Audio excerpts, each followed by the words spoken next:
Good morning, everybody. My name is Suzanne Castle, creator and founder of The Sparkle Factor and The Brilliant Collab. And this week, we've been talking a little bit about how to really take charge of how we're showing up this year and how already it has been easy, maybe for you, I know it has been for me, to not live into what I had hoped was going to happen. And we all get off a little bit. And today, I want to talk about how thoughts become things.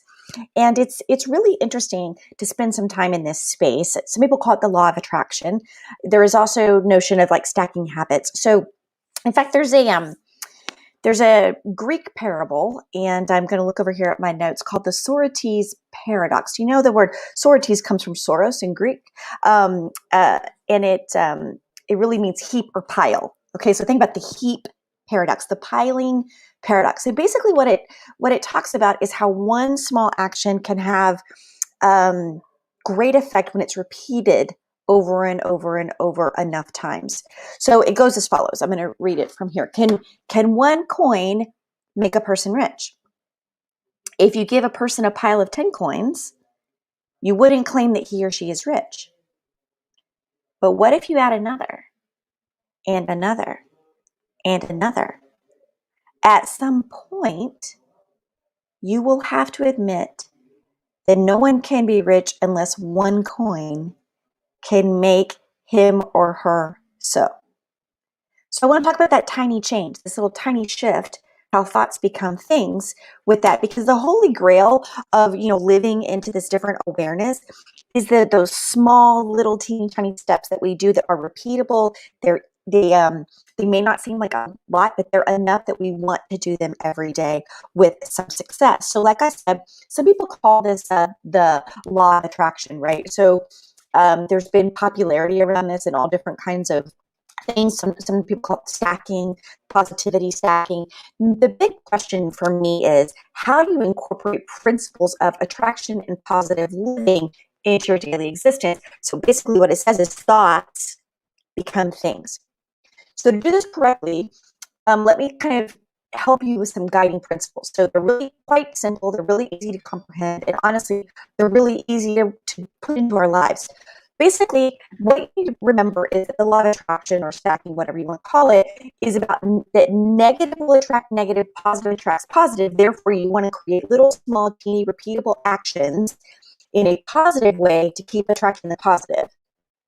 So if you believe that the universe or God or the other can understand our subconscious minds, then when you're putting things, positivity, out into the world, then the world attracts that back to you.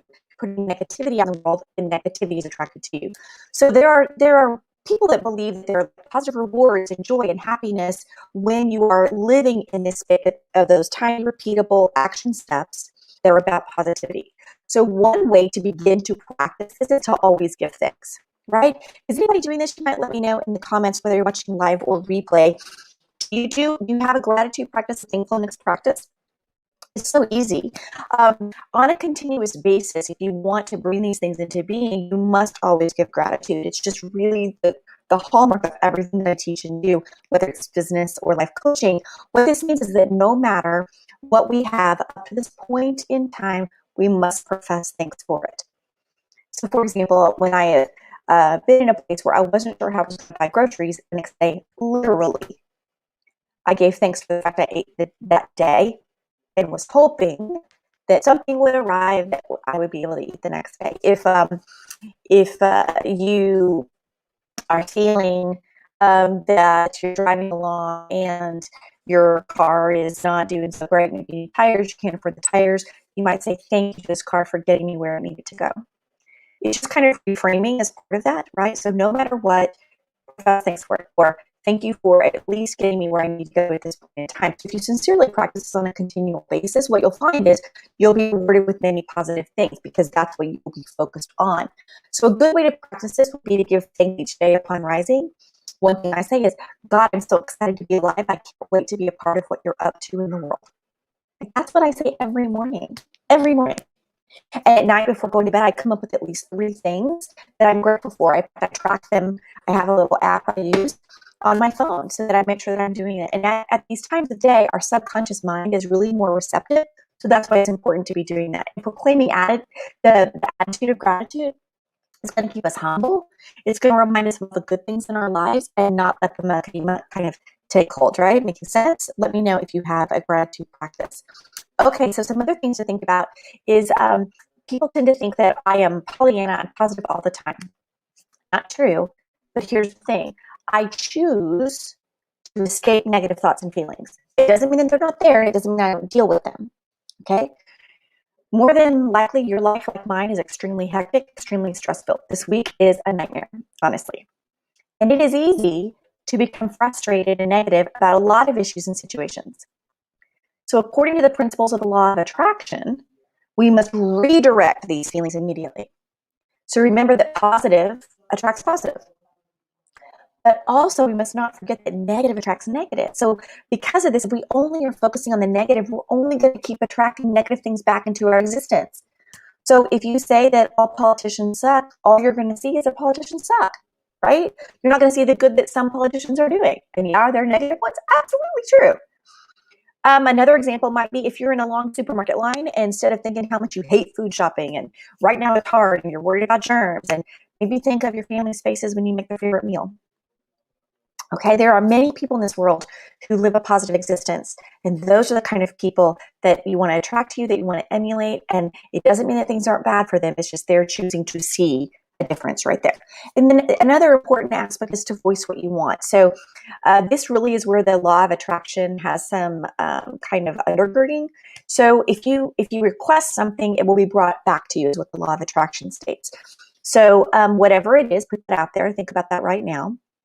The law of attraction will say all of that can be yours, but you need to request this through your subconscious mind. Now, you can believe that or not believe that, but here's what I know to be true.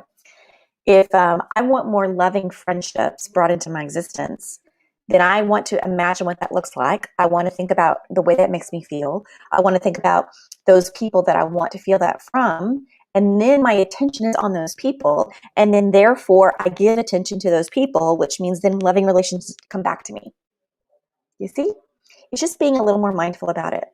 So just remember that it needs to be sincere, right? Positive energy will attract back positive things. And I really think what it does teach us is that our mind is so powerful, and we haven't even tapped into its greatness yet. But if we really, in scripture even, it says, your supplications before the Lord, right? God knows the desires of your heart. That's really the law of attraction. Provides everything your heart desires, right? And if you know how to use it correctly. So whatever you believe in, if it's God, other, whatever, universe, I do think that if you think about the Socrates paradox that I taught you earlier and these small repeatable actions, and that you can do them daily, and I would say track them in the beginning and then see what comes back to you. That open heart, I do believe that you'll have a happy, more fulfilling life, a less stressed out life, and that you'll show up in better space the rest of the year. All right. Have a wonderful day. I'll talk to you soon. Bye.